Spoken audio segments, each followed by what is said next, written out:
विद्वजन एवं पंडाल के नीचे में उपस्थित साहित्य अनुरागी। हमारे कविता के शीर्षक है सिमरिया घाट पर सिमरिया धाम के तके।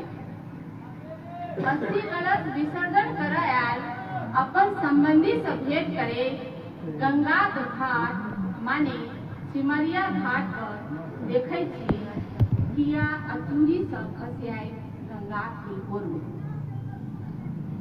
अस्थि कलश विसर्जन कर आयल अपन संबंधी से भेंट करे गंगा के घाट माने सिमरिया घाट पर देखे किया अचूरी सब खसियाए गंगा की ओर में। श्राद्ध कर्म कराया लोग सब मोल भाव करे पंडा मुखबत्ती ले टोम नहीं टोम राजा आई लेवा ले अनुनय विनय करे तो आ मुंह से विद्युत शब्द आगे बरुआ के टाइम पर थोड़े केस छुए दुकानदारी करे भजमा बुझ नहीं पैवा योग धारा प्रभा संस्कृत बजे पुरहे सहजे भेटे तई सिमरिया में। श्राद्ध कर्म कराया लोग सब मोल भाव करे पंडा मुठ बत्ती ले टोम नहीं टोम राजा आई लेवा ले अनुनय विनय करे लोग आ मुंह से विद्युत शब्द आगे बरुआ के टाइम पर थोड़े केस छुए दुकानदारी करे भजमा बुझ नहीं पैवा यो धारा प्रभा संस्कृत बजे पुरहे सहजे भेटे तई सिमरिया में। देखे दूर से भसियाए कवै देखता आ कतोक अजरवा लहाट के भसियाए कुकुरा खेत के हेले कड़िया कड़िया बासन मजे देखता स्त्री के आ बच्चा के पंचवा करने दूसर स्त्री के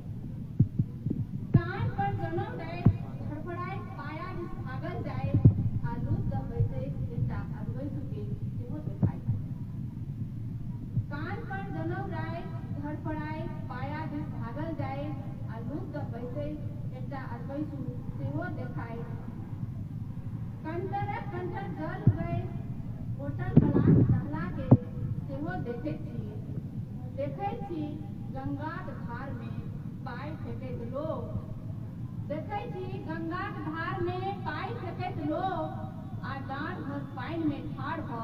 खाई क पाई फेंके छोड़ा आ तेहने वातावरण में सुनै छी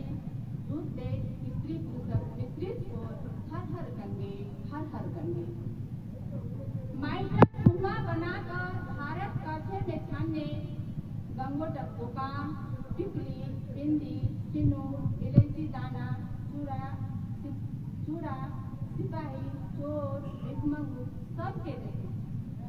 खूबे चले रहे थे सबक रोजगार सिमरिया घाट में। माइका कुआं बनाकर भारत काठे में छाने गंगोटक दुकान टिकली बिंदी सिनूर इलायची दाना चूड़ा सिपाही चोर भिखमंगू सबके देखे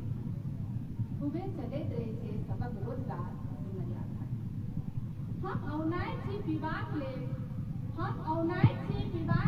एक चुरू कलकल निर्मल जल